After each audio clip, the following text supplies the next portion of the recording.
"You're not invited this year." That's what my son told me over the phone, 2 weeks before Christmas. No explanation, no apology, just those 4 words, flat and final. A few hours later, my daughter-in-law called, not to apologize, not to reconsider, but to ask if I could pick up her parents from the airport.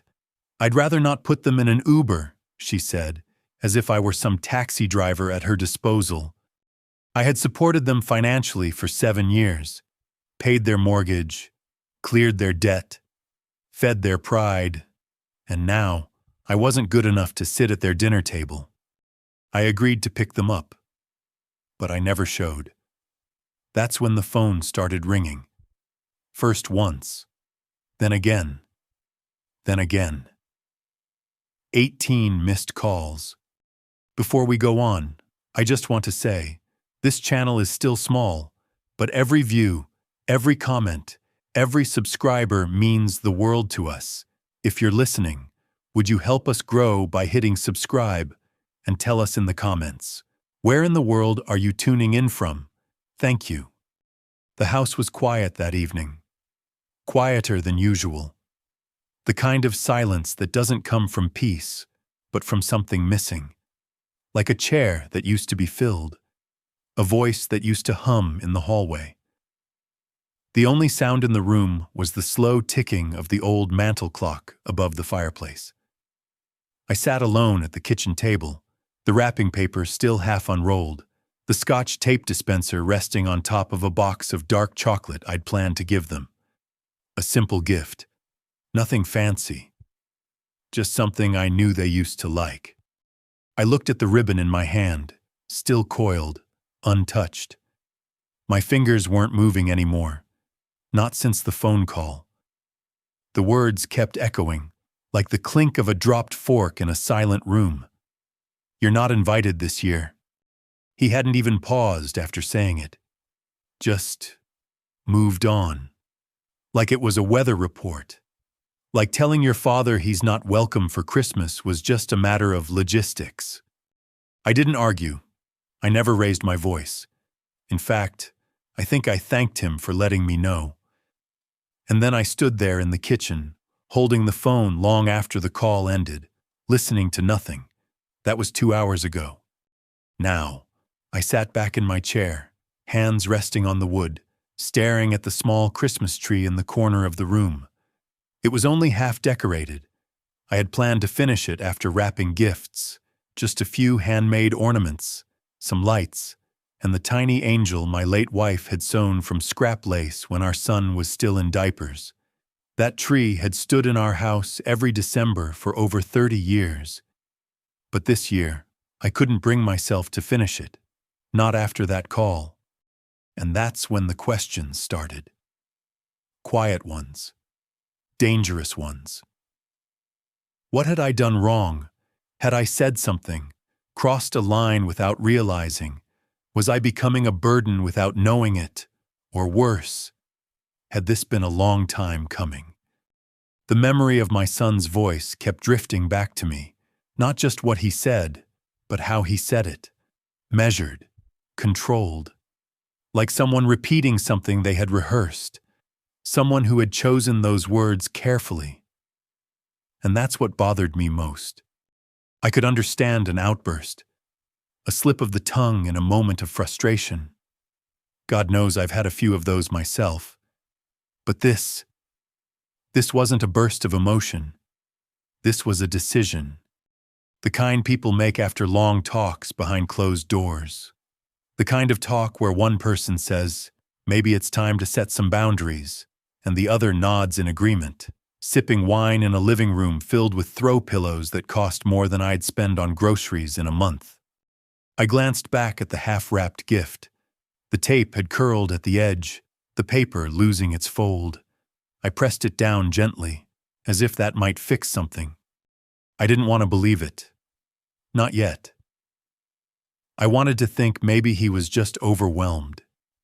Maybe his wife was pushing him, and he didn't know how to say no. That's what I told myself, until I picked up the phone. I wasn't going to let it fester. I wasn't going to go to bed with this knot in my chest. So I called her, my daughter-in-law. I wanted to hear it from her. Maybe she'd tell me there had been a mistake, that I'd misheard, that it was all a misunderstanding. But she didn't. She picked up after 2 rings, her voice crisp and impatient. No greeting. "Yes," she said. I cleared my throat. "Hi, it's me. I just wanted to ask about Christmas. I heard from Michael that I won't be joining you this year." A pause. I could hear her exhale through her nose. Then she laughed. Soft, but unmistakably cruel. "We just feel," she said slowly, like talking to a child, "that this year should be a little different. You know, just us and my parents. They're used to a certain kind of gathering, wine pairings, discussions about art, policy, travel, you know, things that are a little more elevated." I said nothing. She went on. "They don't feel very comfortable around blue-collar energy, no offense." I looked down at my hands, the calluses still there after all these years, despite retirement, decades of roofing, drywall, plumbing. My body had earned its way through this life, but apparently it hadn't earned a seat at the table anymore. "I see," I said quietly. "And honestly," she added, like a final stab, "your late wife was sweet, but she never really fit in either. She used to make those little casseroles. Remember? Cute. But, well, we've moved on from that kind of thing." I don't remember what I said next. Maybe nothing at all. Maybe I just hung up. All I know is, by the time I set the phone down, something inside me had changed. Not anger, not revenge, just clarity. The room felt colder now, but I didn't get up to adjust the heat. I just sat there, listening to the clock, the ribbon still in my hand, soft and meaningless now. My world had shifted. A line had been drawn, and for the first time in years, I saw it clearly. And that was when I realized this wasn't sudden. It was planned. I didn't sleep that night. Not really. I closed my eyes for a few hours, but the kind of rest that comes after something like that isn't real rest. It's just darkness with a racing mind. By morning, I found myself back in the garage, sitting on the old bench where I used to work on fishing lures and fix things for the neighbors. A place where things made sense, where something broken could be taken apart, understood, and put back together again. If only people worked the same way. There was a photo on the wall across from me, framed in dusty glass. Michael must have been no more than 10. He was smiling wide, standing beside me on the deck of our old boat, both of us holding fishing rods and wearing those ridiculous orange life vests. I remembered that day like it was yesterday. He'd caught his first base. It wasn't even that big, but you'd have thought he'd won the state fair. He ran to his mom, holding it out like a trophy. She laughed so hard she nearly dropped the lemonade pitcher. That was before everything got so complicated. Before private schools and student loans and jobs that paid too little for apartments that cost too much. Before he met her. Back then, Michael used to look up to me. He used to beg me to let him help on jobs. When he was 15, I taught him how to install a ceiling fan. The blades wobbled, but he was so proud he invited his friends over just to show it off. I remember giving him his first set of tools for his 16th birthday. Not a car, not some gadget, but a toolbox with his name etched in gold along the top. I spent a whole afternoon engraving it myself. He carried that box everywhere for a while, even brought it to college, though he rarely used it. Said it reminded him of home. I paid for that college, every last semester. He got a partial scholarship, but it was barely enough to cover books. I covered tuition, housing, groceries, Even helped him buy a used car so he wouldn't have to take the bus in the snow. Over the course of 4 years, I spent close to $80,000. Not that I ever kept track. I didn't think I needed to. He was my son. When he graduated, I was there in the front row, sweating in a suit that didn't quite fit anymore, holding my late wife's scarf in my pocket. She didn't live to see that moment, but I did, and I clapped until my hands stung. After graduation, he struggled to find work. The job market was tight. Rent was steep. He called one night, voice low, ashamed, and asked if he could move back in for a bit. I didn't hesitate. I fixed up the basement, repainted the walls, even installed a new showerhead. He was 24, broke, and still figuring things out, but I was proud of him anyway. Then came Julia. She arrived like a gust of wind, smart, ambitious, opinionated. At first, I was glad. She challenged him, pushed him to apply for better jobs, encouraged him to take night classes in project management. They got engaged fast, maybe too fast, but he looked happy, and that was enough for me.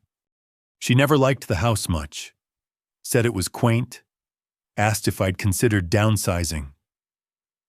I let it slide. People say things.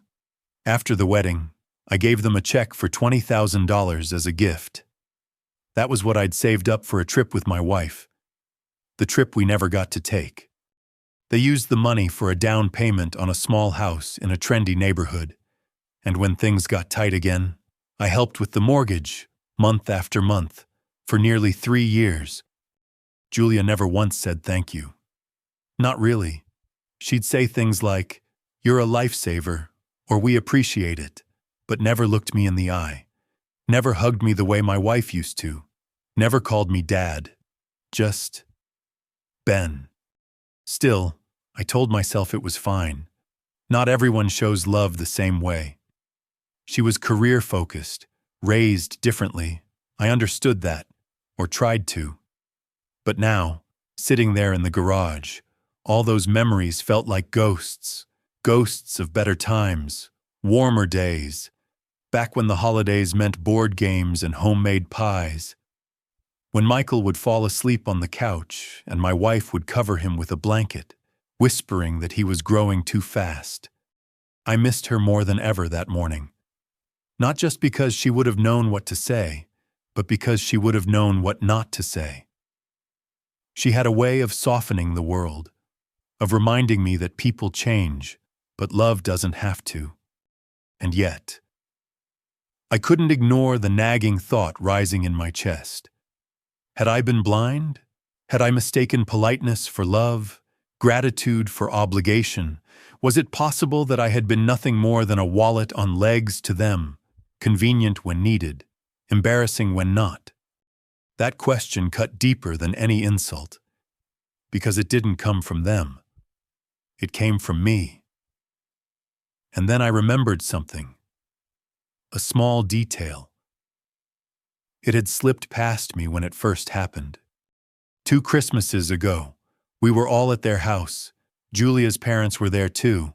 Her father, Charles, had brought a bottle of expensive red wine and spent most of dinner talking about Italy, architecture, and jazz. I barely spoke, just listened.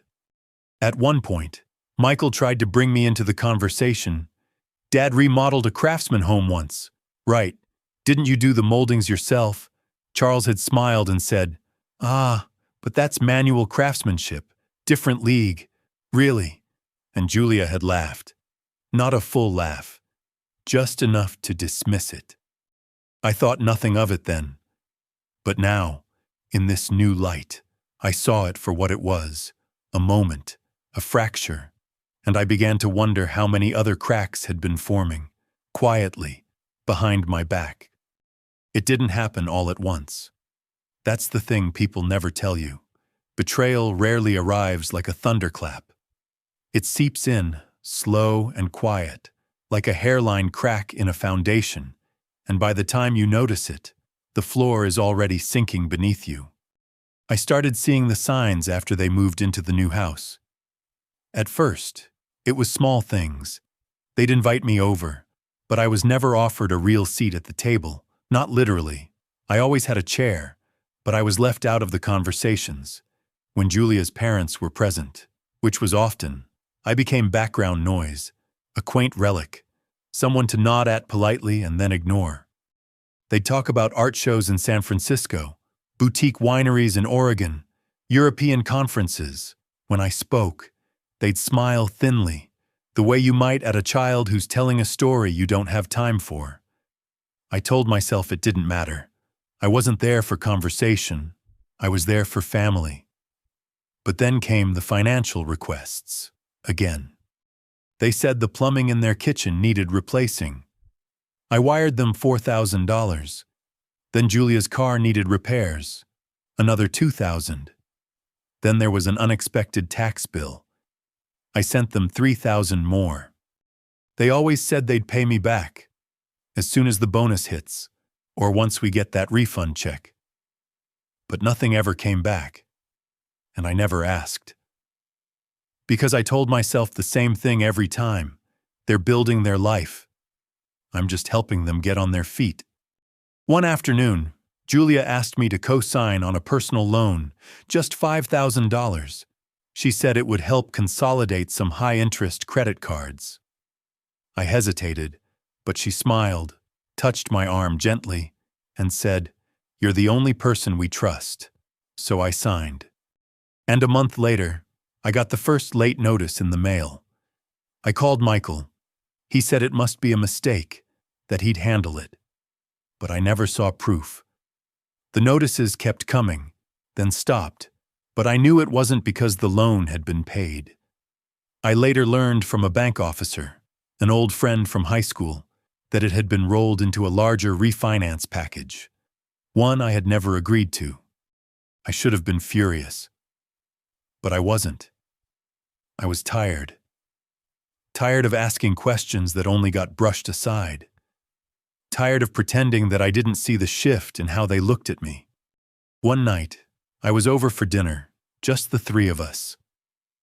Julia had cooked some trendy vegan dish that tasted like wet cardboard, but I ate every bite with a smile.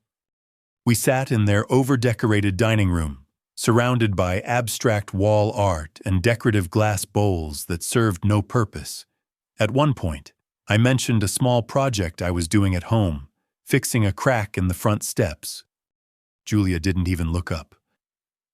"You still do that kind of work?" she asked, sipping her wine. "Isn't it time to let someone else handle the grunt stuff?" "It's not grunt work," I said gently. "It's my house." She smiled, cool, condescending. "Sure, but there's a point when doing things yourself stops being admirable and starts looking outdated." Michael didn't say a word.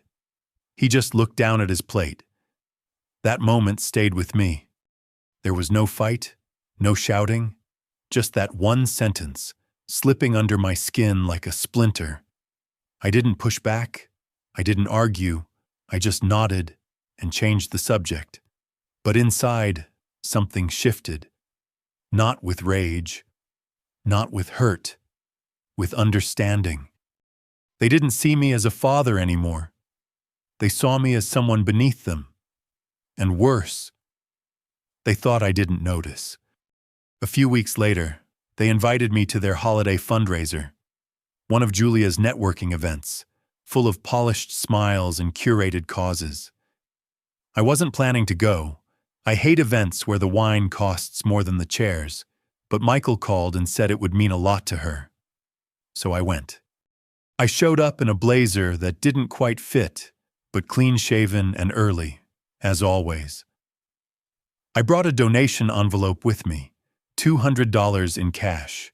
Not much compared to the credit card limits floating around that room, but it was what I could give honestly. When I got there, Julia looked me up and down and said, "Next time, just shoot me a Venmo. We don't really do cash at these things." She laughed, like it was a joke. But I knew it wasn't. Later that night, I overheard her talking to one of her friends. I wasn't eavesdropping. I just happened to walk by at the wrong time. I mean, he means well, she was saying, but it's like having a Norman Rockwell painting show up at a contemporary exhibit. Sweet, but out of place. The friend chuckled. Old school charm. Julia smirked. Old school everything. That was the moment I stopped pretending. Stopped explaining things away. Stopped defending them in my head. Because that kind of poison, it doesn't scream, it whispers. And I had been drinking it for years without even realizing.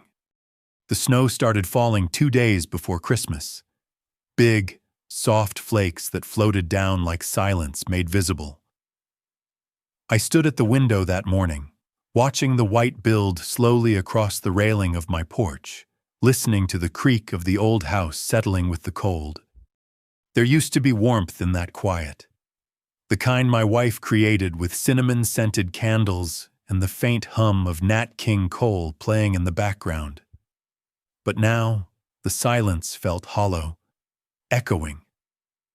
I hadn't spoken to Michael since that phone call. He hadn't reached out. Neither had Julia. But then, around noon, the phone rang. It was her. Not a word about Christmas. No apology, no second thoughts. Just, can you pick up my parents from the airport on Friday at 4:45? Their flight's landing from Chicago, Terminal 2. Like I was some app she could tap open when needed. I paused. Her voice was firm, almost clipped. I'd rather not put them in a rideshare. It's a holiday, and they deserve better than waiting around for some stranger. I asked her, as calmly as I could, are you really asking me to drive through a snowstorm to pick up the people who don't want me in the same room as them? She scoffed. Don't be dramatic. They don't hate you. They just find certain conversations with you a bit limiting. Limiting, I repeated. Look, she said, they're well-read people. They're used to discussing real things, global politics, climate policy, literature. It's just, your perspective is a bit narrow sometimes. I said nothing. She went on. Besides, it's Christmas. Be generous. Generous. The word stuck like a fishbone in my throat. I had given them nearly $100,000 over the years. Helped them buy a house, pay off debts, patch holes in their lives they didn't even thank me for. I had given them time, labor, love, and now I was being told to be generous. I didn't argue. I told her I'd be there. I wasn't. Friday came. I stayed home. The snow came down heavy that afternoon, blanketing everything in white. I sat by the fire, cup of coffee in hand, staring at the phone on the table. At 5:10, it rang. I didn't answer. It rang again, then again. By 7:00, I had 18 missed calls, 7 from Julia, 6 from Michael, 5 from an unknown number, probably one of the in-laws. I didn't check the voicemails. I didn't want to hear their voices anymore, not if they only came laced with entitlement. The next day, I heard the knock on my front door. When I opened it, Charles and Lorraine, the proud in-laws, stood on my porch, cheeks flushed red from cold and fury. Lorraine was clutching a Louis Vuitton tote like it was a weapon. Charles had a copy of the Wall Street Journal under his arm, like it might prove something. We stood in that terminal for 2 hours, he hissed. 2 hours I didn't make you book that flight, I replied. You humiliated us, Lorraine snapped, like some petty old man throwing a tantrum. Charles leaned in. You're lucky I don't report you. Leaving 2 senior citizens stranded in a storm, that's borderline elder abuse. I raised an eyebrow. You're 2 years younger than me.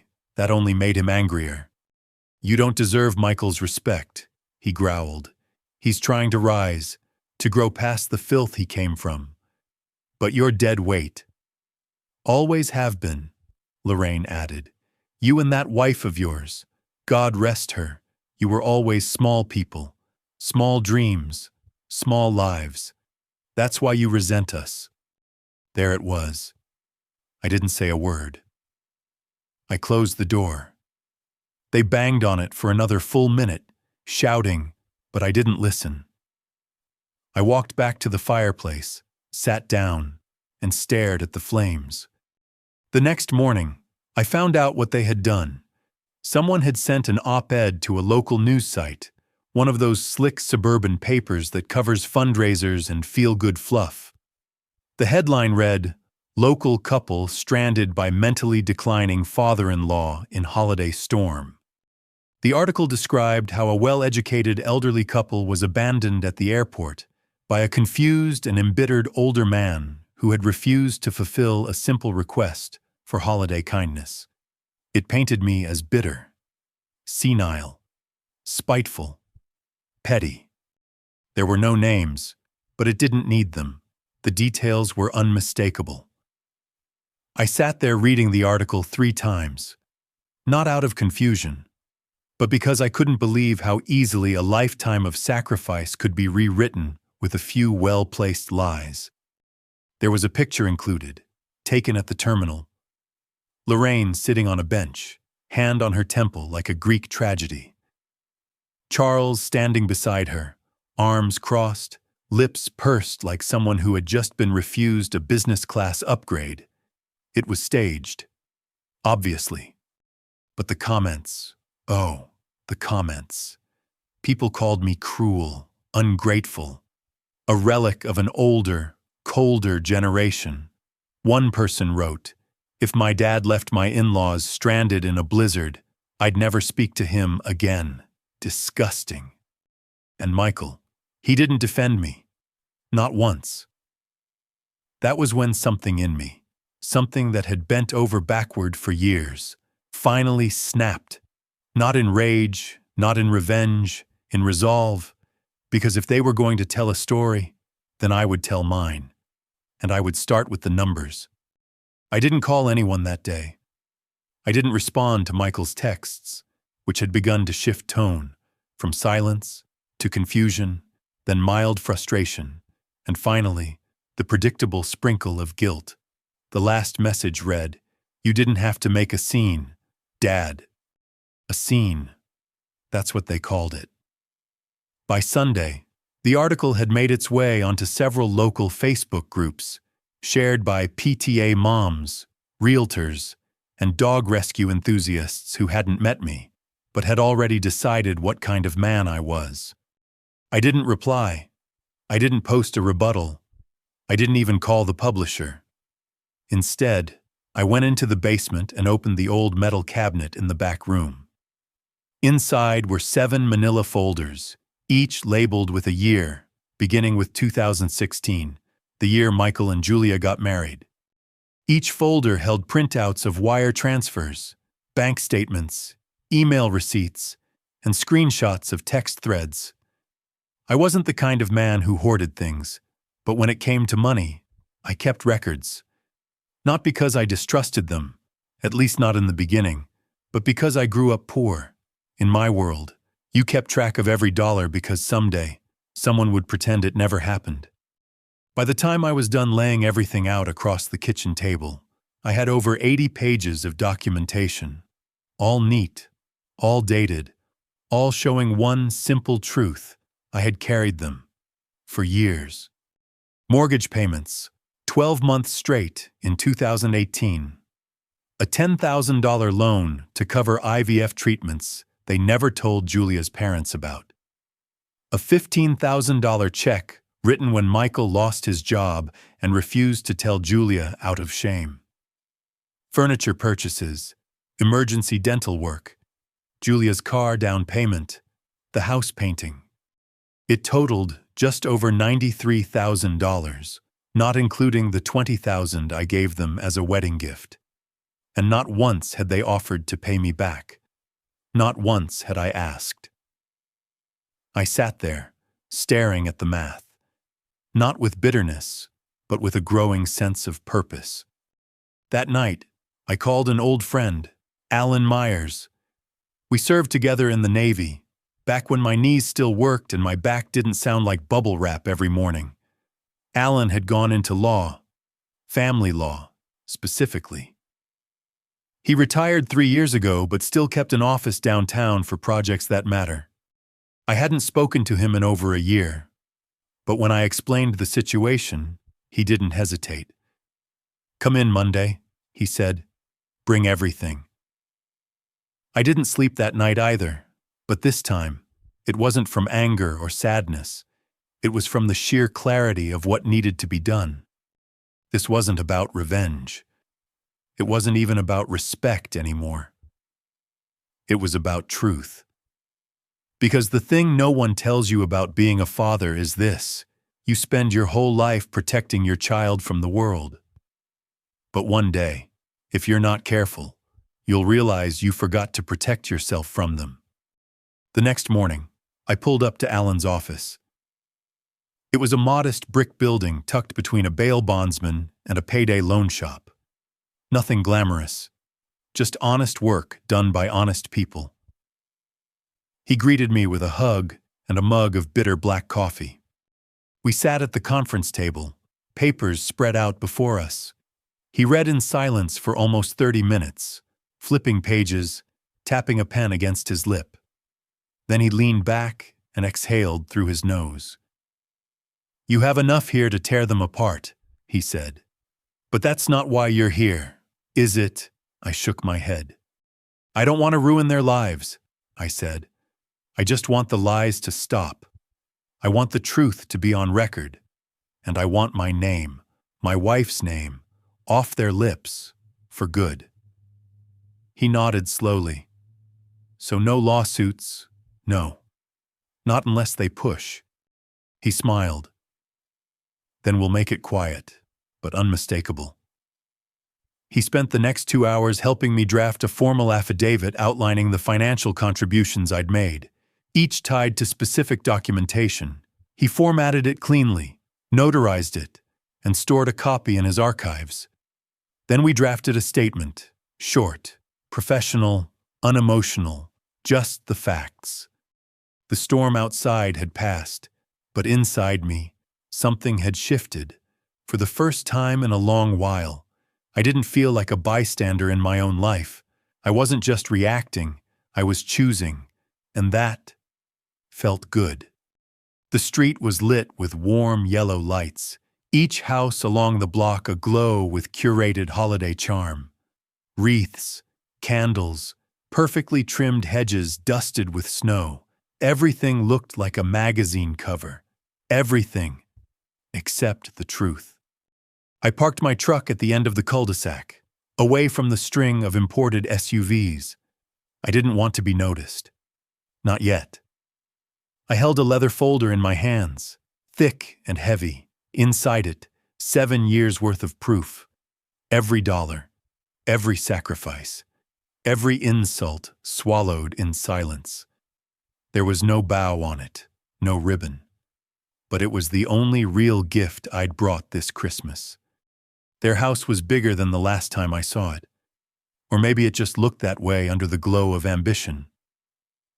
I stepped up the front porch, past the twinkling garland, and rang the bell. It was Julia who opened the door. Her smile faded before it could fully form. "You weren't invited," she said, her voice low but tense. "I won't stay long," I replied, calm as ever. "Just thought I'd drop something off." She started to say something else, but before she could close the door, Michael appeared behind her. His face paled the moment he saw me. "Dad." "I won't stay," I said again, stepping inside before they could stop me. "But I do think your guests might want to hear something." Their living room was filled with voices, laughter, glassware clinking, soft jazz in the background. A small Christmas tree stood in the corner, wrapped in silver. The guests were exactly who I expected, sleek, well-dressed, dripping with credentials. A professor here, an architect there, conversations about Bordeaux and macroeconomics. No one noticed me at first. until I cleared my throat. The music didn't stop, but the room grew quieter by degrees. A few heads turned. One man in a velvet blazer raised an eyebrow. "Sorry to interrupt," I said. "I'm not here to stay, just to tell a story." Julia moved to stand beside me, voice sharp.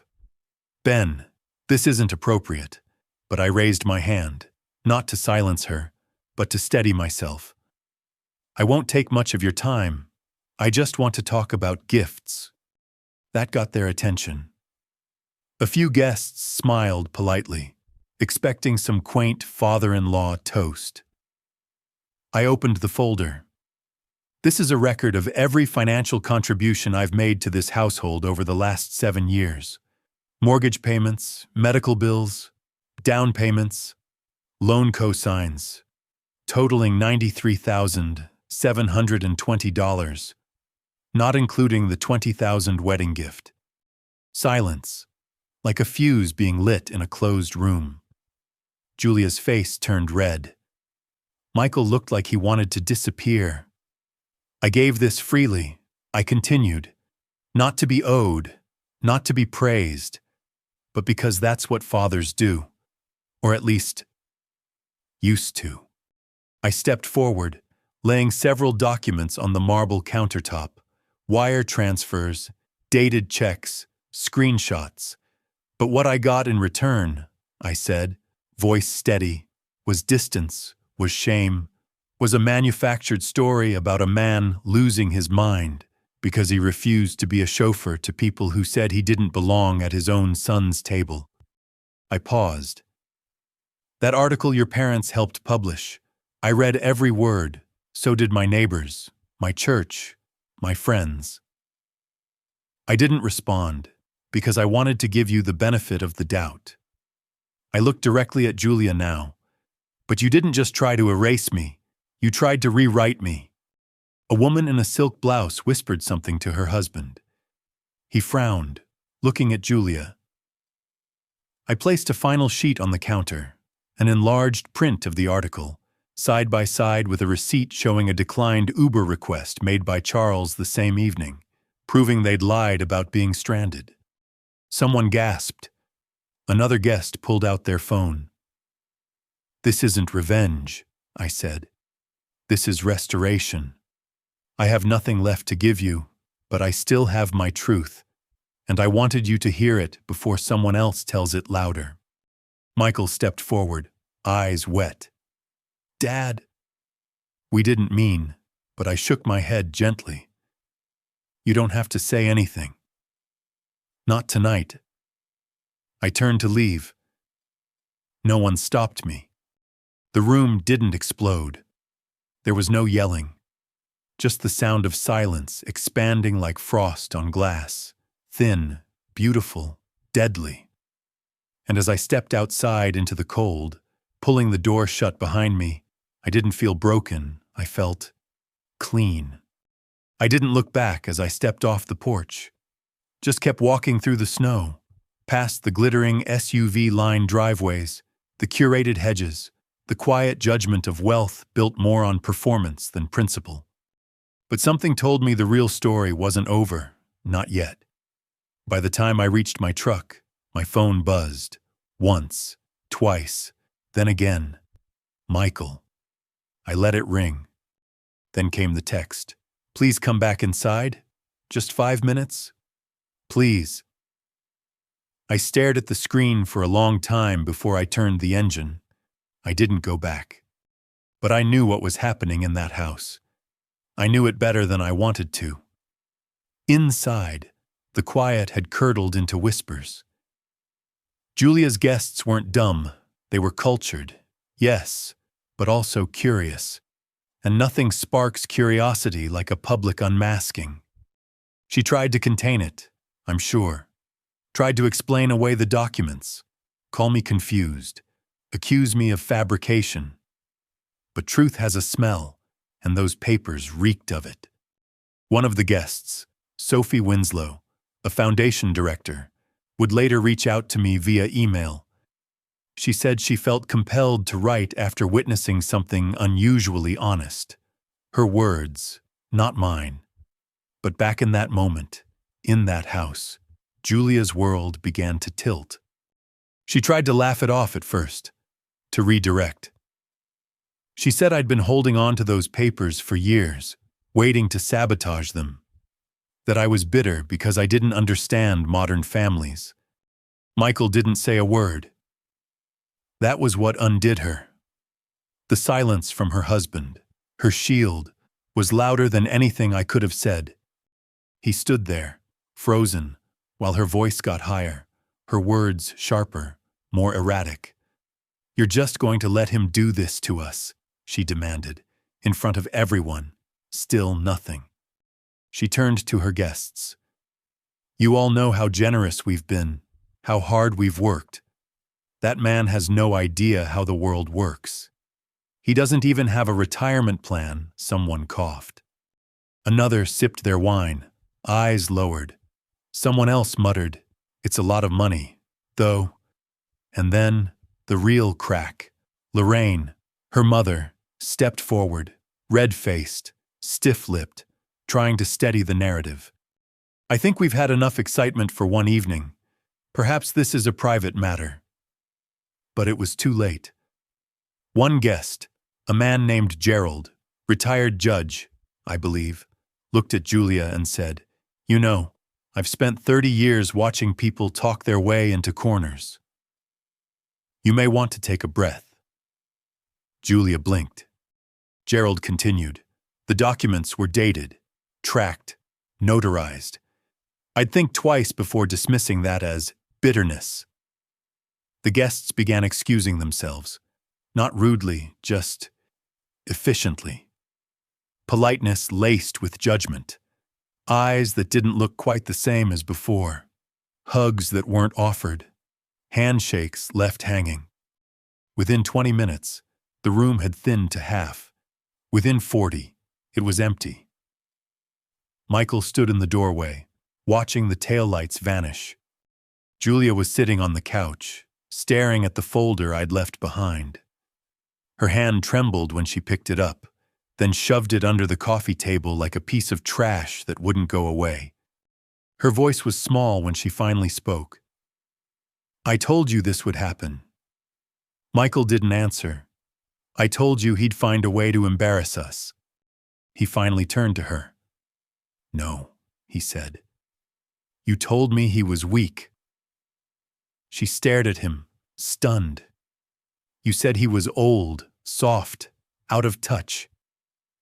His voice cracked. But he wasn't. Silence fell again, this time inside their own house. Not a peaceful silence, a choking one.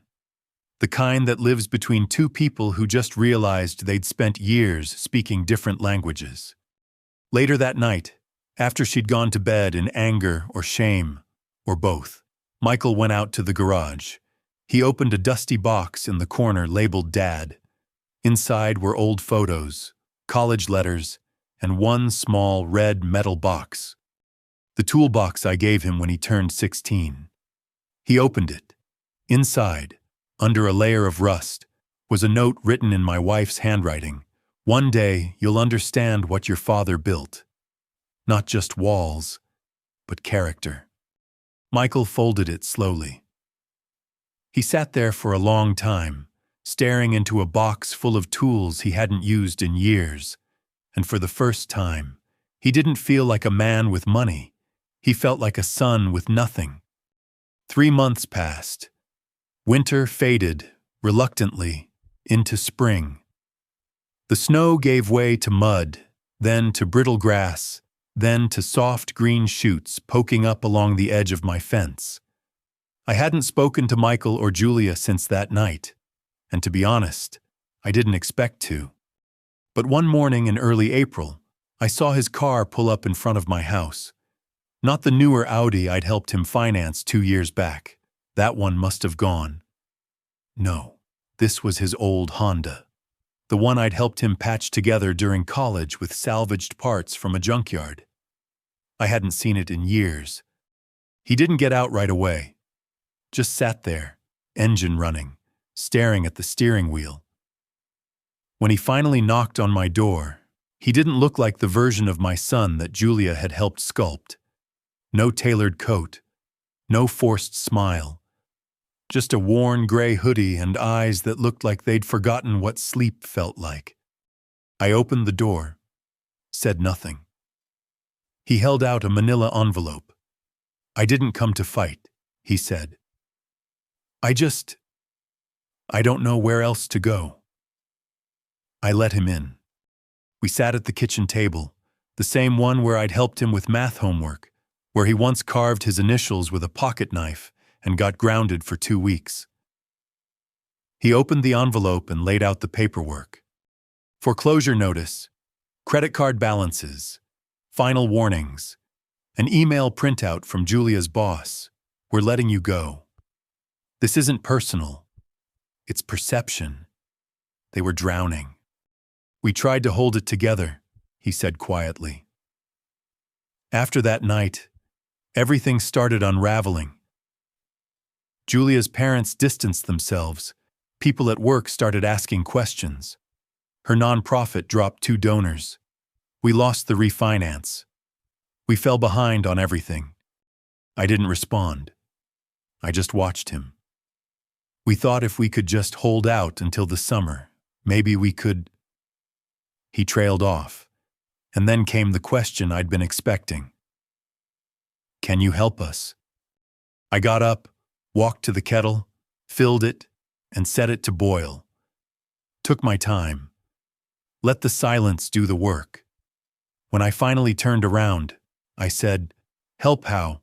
I don't know," he admitted. "Even just covering a couple of payments so we don't lose the house." "The house I helped you buy," I said. Calm.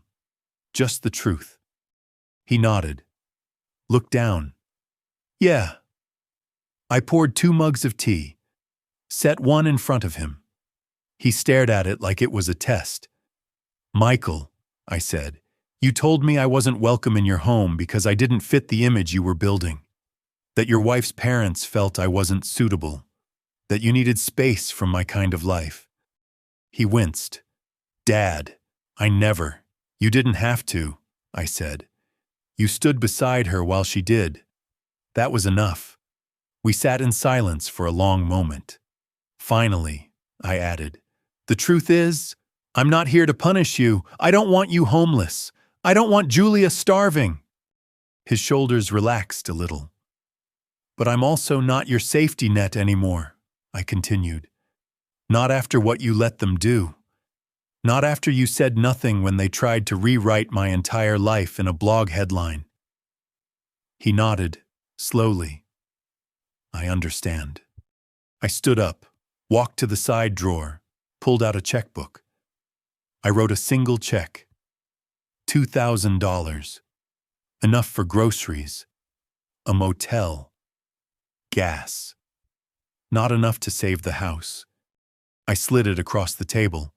He looked at it, then up at me. "You're not going to cover the mortgage?" "No," I said. "You are." His lip trembled. For a second, he looked like a boy again, lost, scared, unarmed. I don't know how. "You'll figure it out," I said. I did. He stood, shoulders sagging. Took the check. Didn't thank me. Didn't have to. I wasn't looking for gratitude anymore. Just understanding. At the door, he turned. "I know you probably hate us," he said. I shook my head.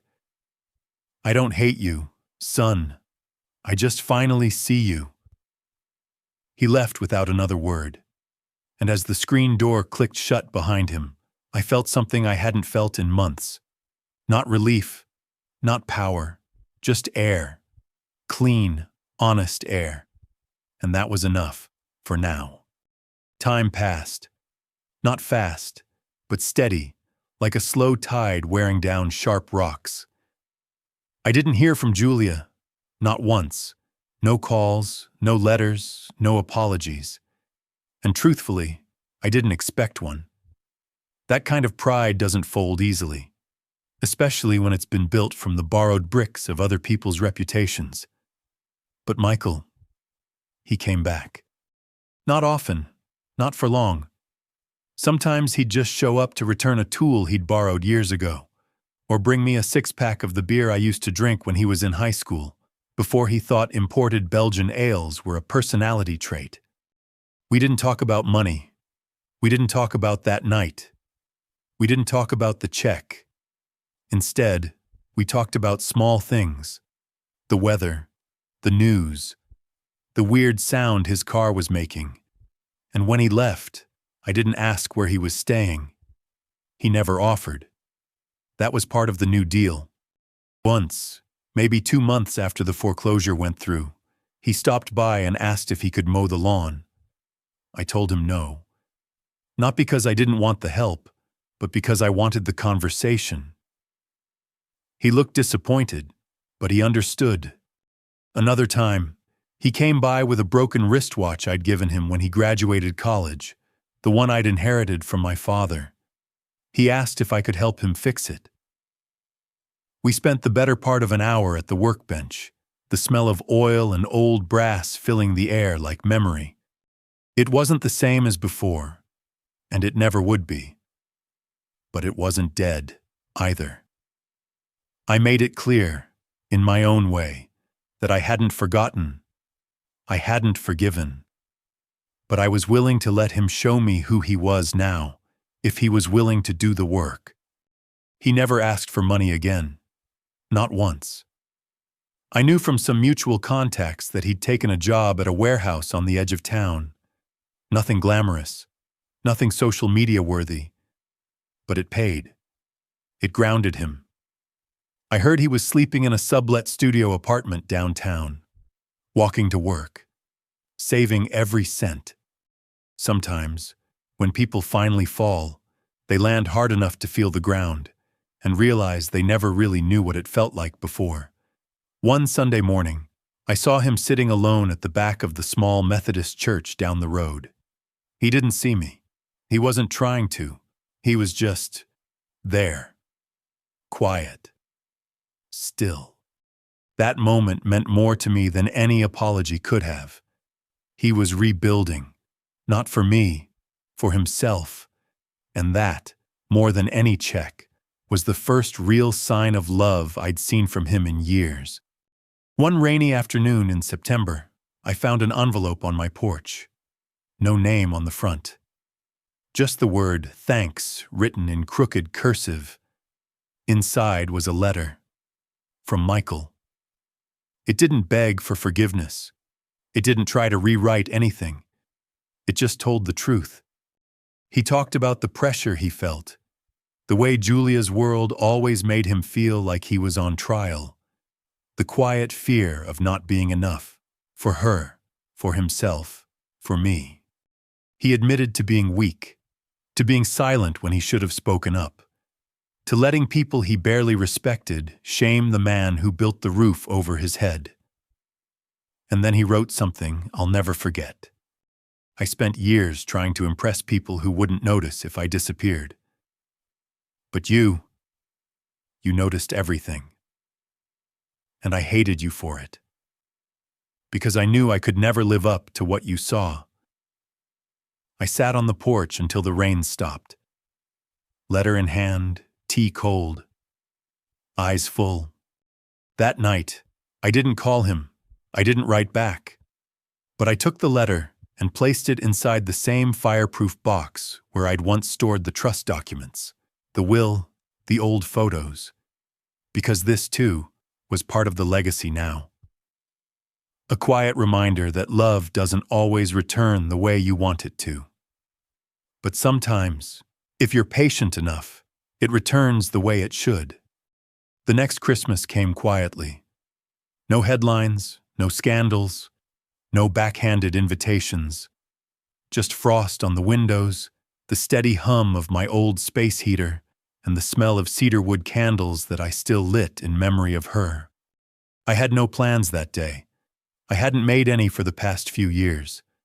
But around 2 in the afternoon, I heard tires on gravel, not the crunch of delivery trucks or the slow roll of neighbors checking in. This was different, familiar. I opened the door before he could knock.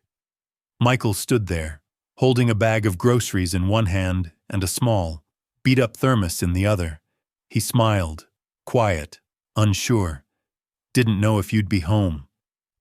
I stepped aside. Where else would I be? He came in, set the bag on the counter, and began unpacking like he used to when he came home from college.